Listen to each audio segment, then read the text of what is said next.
नमस्कार दोस्तों, आज मैं आप सभी को बताने वाला हूँ डीएनएस फ्लूइड होता है, उसके अंदर अपन कौन कौन से इंजेक्शन मिला सकते हैं। मतलब कि जो डीएनएस की बोतल होती है उसके अंदर अपन कौन कौन से इंजेक्शन मिक्स कर सकते हैं, पूरी जानकारी आपको इस वीडियो में मिलने वाली है। तो देखिए, सबसे पहले अपन बात करें डीएनएस के बारे में, तो डीएनएस के अंदर होता है डेक्सट्रोज एंड सोडियम क्लोराइड।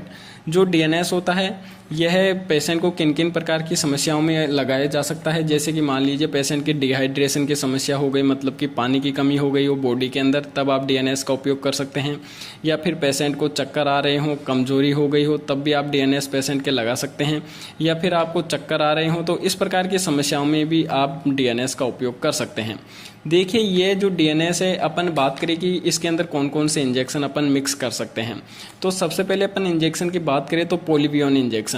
ये जो पोलिवियन इंजेक्शन होता है यह मतलब कि उपयोग में लिया जाता है यदि कोई व्यक्ति है जिसको थकान हो रही हो, कमजोरी हो रही है, क्योंकि इसके अंदर बी कॉम्प्लेक्स के साथ विटामिन B12 आता है जो कि आपकी थकान कमजोरी को दूर करने में काफ़ी अच्छी मदद करता है।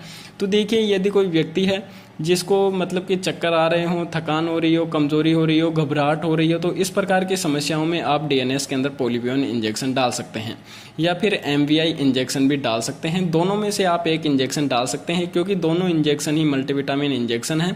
आप कोई भी एक इंजेक्शन का उपयोग कर सकते हैं, या तो एमवीआई डाल सकते हैं डीएनएस के अंदर, या फिर आप पोलिवियन डाल सकते हैं। सबसे ज़्यादा उपयोग में पोलिवियन इंजेक्शन आता है, तो आप पोलिवियन इंजेक्शन डाल सकते हैं। यदि आप एमवीआई इंजेक्शन डाल रहे हो तो फिर आपको पोलिवियन इंजेक्शन नहीं डालना। आप दूसरी बोतल के अंदर फिर मान लीजिए अपन बात करें इसके अलावा और कौन कौन इंजेक्शन मिला सकते हैं। तो देखिए, न्यूरोकाइंड गोल्ड, जब अपने जो कि अपन को मान लीजिए पोलिवियन की बोतल खत्म हो गई है, तो आप उसके बाद आप पेशेंट को डीएनएस के अंदर न्यूरोकाइंड गोल्ड भी डाल सकते हैं। या फिर आप डायरेक्टली मान लीजिए पेशेंट को बहुत ही ज़्यादा सीरियस प्रॉब्लम हो रही है, घबराहट हो रही है, चक्कर आ रहे हैं, कमजोरी हो रही है, हाथ पैरों में झुंझुनट सी प्रॉब्लम हो रही है, तो ऐसी सिचुएशन में आप डीएनएस के अंदर न्यूरोकाइंड गोल्ड इंजेक्शन डाल सकते हैं। देखिए, सब स्लोली आपको ये जो इंजेक्शन है पेशेंट के लगाना होता है। आप डीएनएस के अंदर न्यूरोकाइंड गोल्ड इंजेक्शन डाल सकते हैं। इसके अंदर भी मिथाइल कोबालामिन वगैरह होते हैं जो कि पेशेंट को थकान, कमजोरी, चक्कर, इनसे राहत देने का कार्य करते हैं। शरीर में खून की कमी हो जाना, हाथ पैरों में झंझनाहट होना, तो इस प्रकार की समस्याएं रहती है, तब आप न्यूरोकाइंड गोल्ड का इंजेक्शन का उपयोग करते हैं, तो आप डीएनएस के अंदर आप इसे मिला सकते हैं।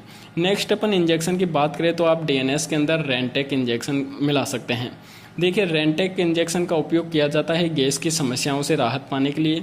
तो यदि कोई व्यक्ति है उसके बहुत ज़्यादा गैस्ट्रिक प्रॉब्लम हो रही है, तो आप डीएनएस के अंदर ये जो रेंटेक इंजेक्शन है, रेनिटिडिन नाम से आपको नॉर्मली मिल जाता है, तो आप इसे यूज में ले सकते हैं। डीएनएस के अंदर आप बहुत ही आसानी से इसे मिला सकते हैं, पेशेंट को कोई दिक्कत नहीं होगी। यदि दिक्कत होने लग जाए तो आप तुरंत डॉक्टर को सूचित करें और उस ड्रिप को बंद कर दें। नेक्स्ट अपन इंजेक्शन की बात करें तो आप डीएनएस के अंदर एविल मिला सकते हैं या फिर डेक्सोना मिला सकते हैं। देखिए, आपको एक साथ नहीं मिलाना है। एविल और डेक्सोना आपको एक साथ डीएनएस के अंदर नहीं डालना है। आपको सिर्फ एक इंजेक्शन ही डालना है, मतलब कि या तो आप एविल डाल दो या फिर डेक्सोना डाल दो। देखिए, डीएनएस के अंदर डेक्सोना ज़्यादातर, यदि कोई पेशेंट हो उसकी बीपी बहुत ज़्यादा कम हो गई है, तो उसके अंदर ऐसी सिचुएशन में आप डेक्सोना इंजेक्शन डाल सकते हैं। कितनी मात्रा में कितना ये डेक्सोना डालना है, कितने एमएल डालना है, यह पेशेंट की कंडीशन को देखते हुए, पेशेंट की कंडीशन को देखते हुए डॉक्टर डिसाइड करते हैं कि इसको कितनी मात्रा में डेक्सोना इसे इस फ्लूइड के अंदर डालना है, तो पेशेंट की कंडीशन को देखते हुए। लेकिन मैं आपको बता दूं कि यदि कोई पेशेंट उसकी बीपी बहुत ज़्यादा कम हो गई तो आप डीएनएस के अंदर डेक्सोना डाल सकते हैं। यदि आप डेक्सोना डाल रहे हो तो फिर आपको उस बोतल के अंदर एविल का इंजेक्शन नहीं डालना है, आपको सिर्फ डीएनएस डालना है, या फिर आप इसमें एविल डाल सकते हैं। तो दोनों में से एक इंजेक्शन आप डीएनएस की बोतल में डाल सकते हैं। नेक्स्ट अपन बात करें डीएनएस के अंदर। देखिए, यदि कोई पेशेंट है उसको बैक्टीरियल इन्फेक्शन की समस्या हो गई है, तो ऐसी सिचुएशन में आप एक मोनोसेफ इंजेक्शन आता है जिसके अंदर अब इंग्रेडिएंट्स होता है सेप्ट्रोक्सिम। तो यह जो इंजेक्शन है आप नॉर्मली डीएनएस में डाल सकते हैं। बहुत ही अच्छे पेशेंट को यदि बैक्टीरियल इन्फेक्शन हो गई है तो यह जो इंजेक्शन है 1 ग्राम 2 ग्राम के क्वांटिटी में आता है। तो पेशेंट को जिस प्रकार बैक्टीरियल इन्फेक्शन की समस्याएं रहती है, तो उस हिसाब से डॉक्टर डिसाइड करता है कि इसे 1 ग्राम का इंजेक्शन लगाना है या 2 ग्राम का। तो यदि व्यक्ति को बैक्टीरियल इन्फेक्शन की समस्या है तो आप डीएनएस के अंदर ये जो मोनोसेफ इंजेक्शन है यह भी डाल सकते हैं। नेक्स्ट अपन इंजेक्शन की बात करें कि डीएनएस के अंदर अपन कौन कौन से इंजेक्शन मिला सकते हैं। तो देखिए, डीएनएस के अंदर आप यदि कोई व्यक्ति है उसकी बुखार आ रहा है, तो बुखार के लिए देखिए डीएनएस के अंदर आप फेवास्टिन नाम से एक इंजेक्शन आता है जिसके अंदर आता है पैरासीटामोल। तो यह जो इंजेक्शन है आप नॉर्मली डीएनएस में डाल सकते हैं। पेशेंट को बहुत ही अच्छे बुखार से राहत देखने को मिलेगी, क्योंकि जो फेविस्टिन होता है इसके अंदर 1 ml के अंदर आपको 150 mg पैरासीटामोल देखने को मिलेगा। तो यह जो इंजेक्शन है 2 ml के अंदर आता है, जिसके अंदर आपको 300 mg आपको पैरासीटामोल इंजेक्शन मिल जाता है। नॉर्मली आप इसे ड्रिप में डाल सकते हैं। यदि आप डीएनएस की ड्रिप में फेविस्टिन इंजेक्शन यानी कि पैरासीटामोल इंजेक्शन डाल रहे हैं तो आप इसके बाद में इस ड्रिप में दूसरा इंजेक्शन नहीं डालें, नहीं तो यह जो ड्रिप है खराब हो जाएगी, पेशेंट को एलर्जिक समस्याएं या और भी कई सारी समस्याएं देखने को मिल सकती है।